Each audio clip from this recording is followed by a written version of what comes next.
Hello everyone, आपका स्वागत है मेरे चैनल या फुदुशी में। आप लोग कैसे हैं? आई होप कि आप लोग ठीक होंगे। तो चलिए हम अपनी स्टोरी की स्टार्टिंग करते हैं। लास्ट पार्ट में हमने देखा था कि वांग जी को उसके सन का कॉल आया था। वांग जी कॉल पिक करता है और कहता है हेलो। अब आगे आयुन कहता है हेलो डैड, आप कैसे हैं? सन कहता है मैं ठीक हूँ सन, तुम कैसे हो? आयुन कहता है मैं ठीक हूँ डैड, लेकिन आपकी आवाज़ से लग रहा है आप ठीक नहीं हो। आपको क्या हुआ है डैड? आयुन की बात सुनकर लैंसन कहता है मुझे कुछ नहीं हुआ है, मैं ठीक हूँ। दरअसल कुछ दिनों से मैं बहुत व्यस्त था। कॉलेज में एनुअल फंक्शन की तैयारी चल रही थी, इसी वजह से मैं तुमसे कांटेक्ट नहीं कर पाया। अपने डैड की बात सुनकर आयुन कहता है मैं समझता हूँ डैड, आपके ऊपर कॉलेज की बहुत सी जिम्मेदारियां हैं और अभी ग्रैंडफादर की भी तबीयत ठीक नहीं रहती, जिसकी वजह से आपको ही सब कुछ संभालना पड़ता है। लैंसन आयुन से कहता है ये सब बातें छोड़ो, तुम बताओ तुम्हारी पढ़ाई कैसी चल रही है? क्या तुम्हें कोई परेशानी आ रही है?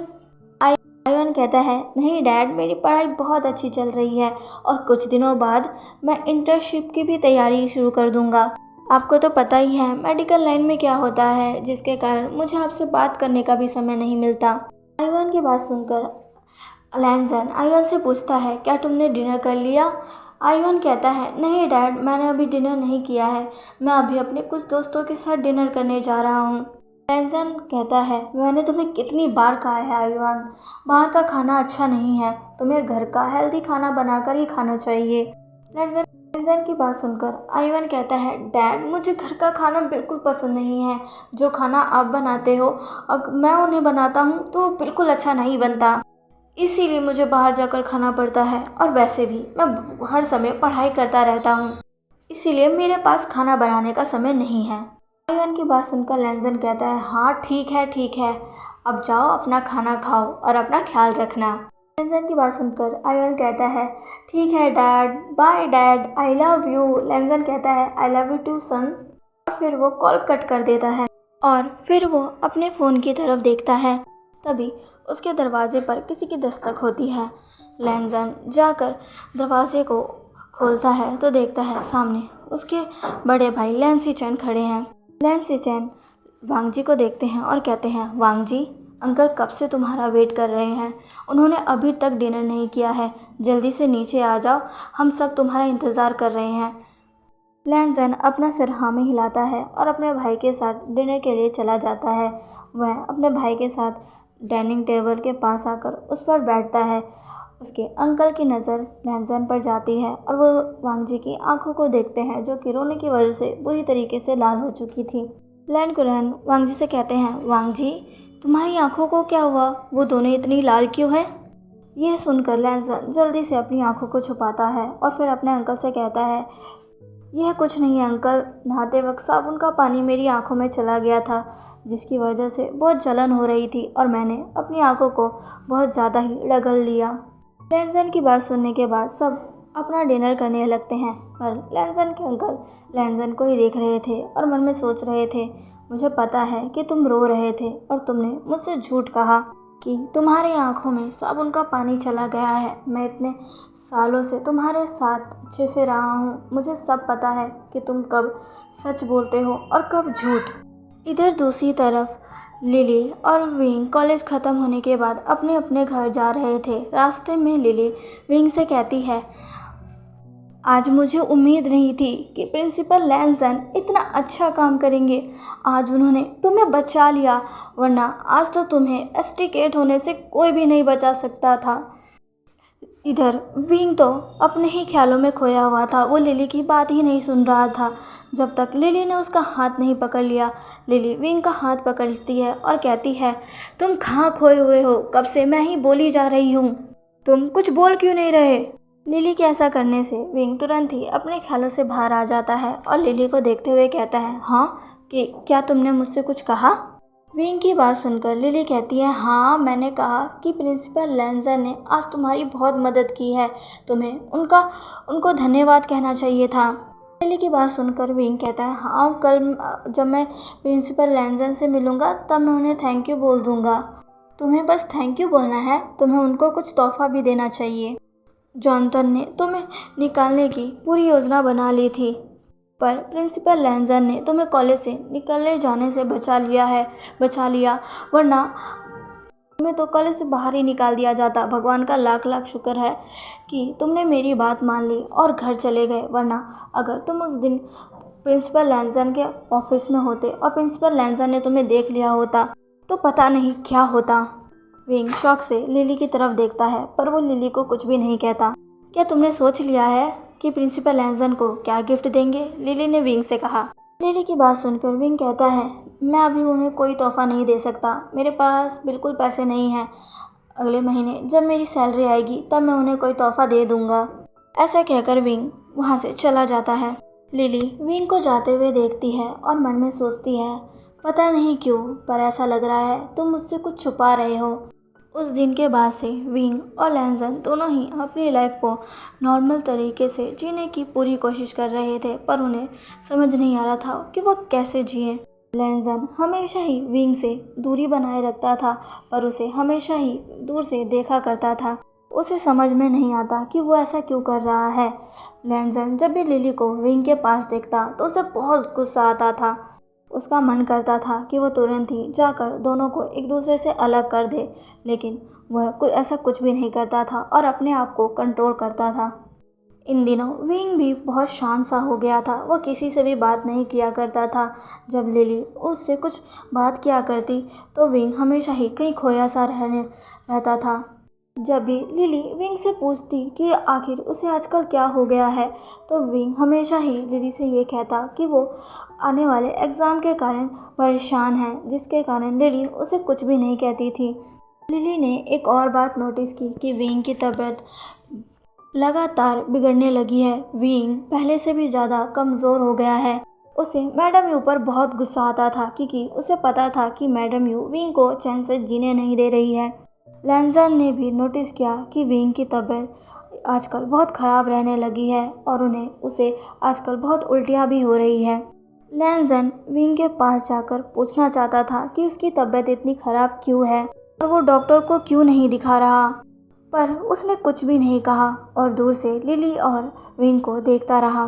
लिली हमेशा ही विंग का ख्याल रखती, वो उसके खाने से लेकर पीने तक का ख्याल रखती। विंग सुबह बिना कुछ खाए आता था, इसलिए लिली अपने घर से दोपहर का खाना तैयार करके लाती थी ताकि विंग कुछ खा सके, लेकिन जैसे ही विंग कुछ खाता उसे तुरंत ही उल्टी होने लगती। लैंजन दूर से ही लिली को विंग का ख्याल रखते हुए देखा करता था। उसे बहुत गुस्सा आया करता था, पर वो कुछ भी नहीं कर सकता था। लैंजन को समझ नहीं आ रहा था कि उसके साथ ऐसा क्यों हो रहा है। उसे हमेशा ही लिली को देखकर जलन महसूस होने लगती, क्योंकि पूरे कॉलेज में खबर फैल चुकी थी कि लिली विंग की गर्लफ्रेंड है। एक दिन लिली विंग पर बहुत गुस्सा हो जाती है और विंग से कहती है, आखिर तुम मेरी बात क्यों नहीं सुनते हो? मैं तुमसे कब से कह रही हूँ कि तुम्हारी तबीयत पहले से काफ़ी ख़राब लग रही है। तुम पहले से काफ़ी ज़्यादा पतले दिख रहे हो। तुम अभी मेरे साथ डॉक्टर के पास चलो, मैं तुम्हारी जांच करवाऊंगी। मैं तुम्हें इस हालत में नहीं देख सकती।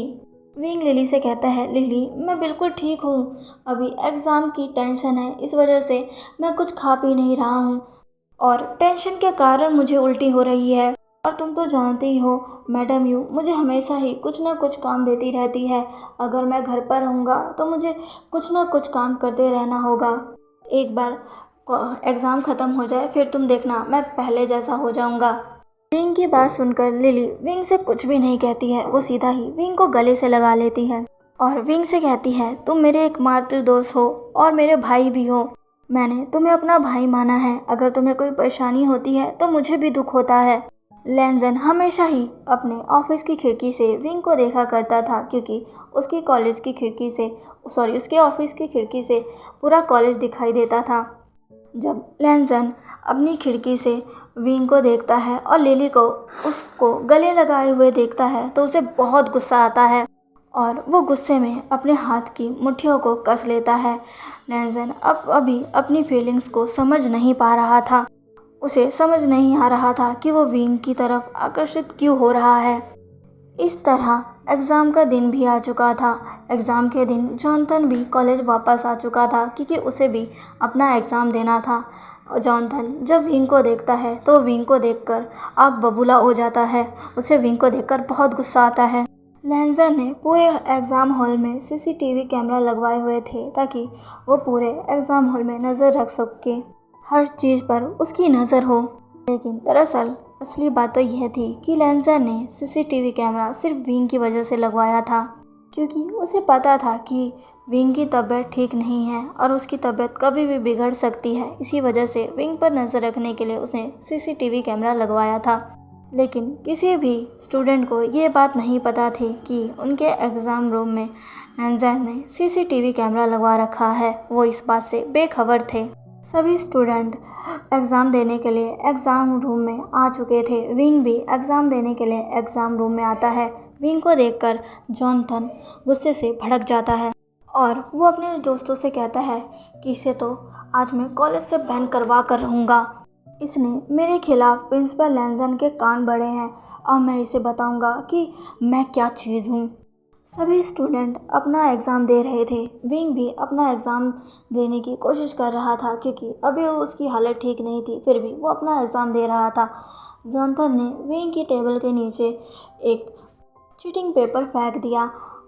जब परीक्षा निरीक्षक आया और जब वो सभी छात्रों की जांच कर रहा था, तब उसने विंग की टेबल के नीचे कुछ चीटिंग पेपर्स देखे। वह जाकर उन्हें उठाता है और उन्हें उठाकर कहता है कि ये किसका है। विंग घबराकर उसे देखता है और कहता है, सर मुझे नहीं पता। उस एग्ज़ाम निरीक्षक ने कहा, तुम एग्ज़ाम में चीटिंग कर रहे थे और ये चीटिंग के पेपर तुम्हारी टेबल के नीचे से मिले हैं। विंग डरते हुए उससे कहता है, नहीं सर, मैंने कोई चीटिंग नहीं की है। मुझे नहीं पता कि ये कागज़ मेरी टेबल के नीचे कैसे आया। उस एग्ज़ाम निरीक्षक ने गुस्से से कहा, एक तो तुम एग्ज़ाम में चीटिंग कर रहे हो और ऊपर से झूठ बोल रहे हो कि ये तुम्हारा नहीं है। ये पेपर तुम्हारी चेयर के नीचे से मिला है तो ये तुम्हारा ही हुआ ना। घबराते हुए और डरते हुए कहता है, सर मुझे नहीं पता ये पेपर किसका है। मैंने कोई चीटिंग नहीं की है। वो परीक्षा निरीक्षक गुस्से से विंग को देखता है और कहता है, अब तुम यहाँ एग्ज़ाम नहीं दे सकते। तुम यहाँ एग्ज़ाम देने का अधिकार नहीं है। हम तुम्हारी आंसर शीट पर भी चीटिंग लिख देंगे। विंग उनसे कहता है, नहीं सर, ऐसा मत करिए, मेरा पूरा साल बर्बाद हो जाएगा। मुझे ये एग्ज़ाम देने दीजिए। आप मुझे अलग कमरे में भी बैठाकर एग्ज़ाम दिलवा सकते हैं। आपको पता चल जाएगा कि मैंने चीटिंग नहीं की है। यह कहते हुए अचानक से विंग का सर घूमने लगता है। विंग को इस तरह से देखकर लिली जल्दी से भागते हुए विंग के पास आती है और उसे पकड़ती है और उससे पूछती है, विंग क्या तुम ठीक हो? वो जल्दी से विंग को पानी देती है। तभी परीक्षा निरीक्षक विंग की सीट लेता है और उस पर कुछ लिखना शुरू ही करता है, लेकिन तभी वहाँ पर प्रिंसिपल लैंजर आ जाते हैं और कहते हैं, यहाँ क्या हो रहा है? परीक्षा निरीक्षक प्रिंसिपल लैंजर की तरफ देखता है और कहता है, अच्छा हुआ सर आप यहाँ आए। यह स्टूडेंट एग्ज़ाम में चीटिंग कर रहा था और पकड़ा गया और अब वो झूठ बोल रहा है कि वो एग्ज़ाम में चीटिंग नहीं कर रहा था। जब प्रिंसिपल लैंजर ने विंग को देखा तो विंग को देखकर उसके दिल में हल्का सा दर्द हुआ, क्योंकि विंग की आंखों में उसे देखने पर ऐसा लग रहा था कि विंग बहुत ही दर्द में है। लैंजर ने विंग पर से अपनी नज़र हटाई और परीक्षा निरीक्षक को देखा और पूछा कि वह किस बारे में बात कर रहा है। परीक्षा निरीक्षक ने कहा, सर, जब हम पूरे क्लास की चेकिंग कर रहे थे तब हमें इसकी चेयर के नीचे से ये चीटिंग पेपर मिला। लैंजर उस चीटिंग पेपर और विंग की आंसर शीट दोनों को लेता है और उन दोनों को देखने के बाद कहता है, इन दोनों की ही लिखावट अलग है। परीक्षा निरीक्षक ने लैंजर से कहा, सर, यह भी तो हो सकता है कि इसने यह अपने किसी दोस्त से लिया हो और जब इसका काम हो गया हो तो इसने इसे अपनी चेयर के नीचे फेंक दिया हो। विंग रोते हुए कहता है, नहीं सर, मेरा विश्वास करिए, मैंने ऐसा कुछ नहीं किया है। मैंने अपने किसी भी दोस्त से कोई चीटिंग पेपर नहीं लिया है। फिर लिली कहती है, हाँ सर, विंग बिल्कुल ठीक कह रहा है, उसने बिल्कुल भी चीटिंग नहीं की है, कोई उसे फंसा रहा है। लिली के ऐसा कहते ही अब जोनाथन भी बोलना शुरू कर देता है। जोनाथन कहता है, तुम तो ऐसा कहोगी ही ना, क्योंकि वो तुम्हारा बॉयफ्रेंड है, वह चीटिंग करते हुए पकड़ा गया है। अब समझ में आया कि वह कैसे फर्स्ट पोजीशन हासिल करता था। जब जोनाथन विंग के बारे में ऐसा कहता है तो विंग को बहुत गुस्सा आता है। वो गुस्से में जोनाथन की तरफ देखता है। लिली विंग का हाथ पकड़ लेती है। यह देखकर तो लैंसन को भी बहुत गुस्सा आ जाता है, पर लैंसन खुद को शांत करता है और परीक्षा निरीक्षक की तरफ देखकर कहता है कि अभी कुछ ही देर में पता चल जाएगा कि ये लड़का सच बोल रहा है या झूठ। ऐसा कहने के बाद लैंसन अपना फ़ोन बाहर निकालता है और उसमें कुछ सेटिंग करने लगता है। उसके बाद तुरंत ही एग्ज़ाम हॉल का टीवी चालू हो जाता है। उसमें सभी स्टूडेंट दिखाई दे रहे थे और उसमें यह भी दिख रहा था कि कैसे जानबूझकर विंग की सीट के नीचे वो चीटिंग पेपर फेंका गया था। यह देखकर सभी लोग जोनाथन की तरफ आश्चर्य से देखने लगे थे। यह देखकर तो जोनाथन भी डर जाता है। जल्दी से परीक्षा निरीक्षक और प्रिंसिपल लैंसन के पास जाता है और कहता है, सर, वो मैं विंग से मजाक कर रहा था, लेकिन मुझे नहीं पता था कि ये मामला इतना गंभीर हो जाएगा। सर, मुझे माफ़ कर दीजिए, विश्वास करिए, मैं ऐसी गलती दोबारा नहीं करूँगा। प्रिंसिपल लैंसन गुस्से से जोनाथन की तरफ देखते हैं और कहते हैं, तुम फ्यूचर में ये गलती नहीं करोगे? तुम अब इस कॉलेज में ही नहीं रहोगे, फिर तुम ये गलती दोबारा कैसे करोगे? मैं तुम्हें पहले ही इस कॉलेज से बाहर निकाल देता, लेकिन मैं नहीं चाहता था कि तुम्हारा 1 साल बर्बाद हो, इसीलिए मैंने तुम्हें एग्ज़ाम देने की अनुमति दी थी। लेकिन मैंने ऐसा कर कर बहुत बड़ी गलती की। तुम्हारे एक मजाक के कारण एक लड़के का पूरा साल बर्बाद हो जाता। तुम अभी इस हॉल से बाहर निकल जाओ। मैं अब तुम्हें एक भी परीक्षा लेने नहीं दूंगा। तुम कल अपने माता पिता के साथ मेरे ऑफिस में आकर मुझसे मिलो। लैंसन की बात सुनकर जोनाथन गुस्से में अब वहाँ से चला जाता है। उसके जाने के बाद लैंसन परीक्षा निरीक्षक की तरफ देखते हैं और कहते हैं कि इनका 15 मिनट बर्बाद हो चुका है, इनका 15 मिनट दे दीजिएगा। लैंसन सभी स्टूडेंट को दोबारा उनकी परीक्षा देने को कहता है। यह कहते हुए ही लैंसन परीक्षा हॉल से बाहर जाने लगता है, लेकिन जब वो रुककर एक बार फिर से दोबारा पीछे मुड़ता है सभी स्टूडेंट को देखने के लिए, तो वो देखता है कि विंग उसी की तरफ दौड़ कर आ रहा है। लैंसन ये देखकर हैरान हो जाता है कि विंग उसकी तरफ ऐसे दौड़ता हुआ क्यों आ रहा है। लेकिन जैसे ही विंग लैंसन के पास पहुंचता है, उसे धक्का देकर वहां से बाहर चला जाता है और वहां से बाहर जाकर उल्टियाँ करने लगता है। तो चलिएगा, आज का पार्ट बस यहीं तक। आज का आपको कैसा लगा प्लीज़ प्लीज़ प्लीज़ मुझे कमेंट करके ज़रूर बताइएगा, और प्लीज़ मेरे चैनल को लाइक, सब्सक्राइब एंड शेयर कर दीजिएगा। मिलते हैं इसके नेक्स्ट पार्ट में। बाय।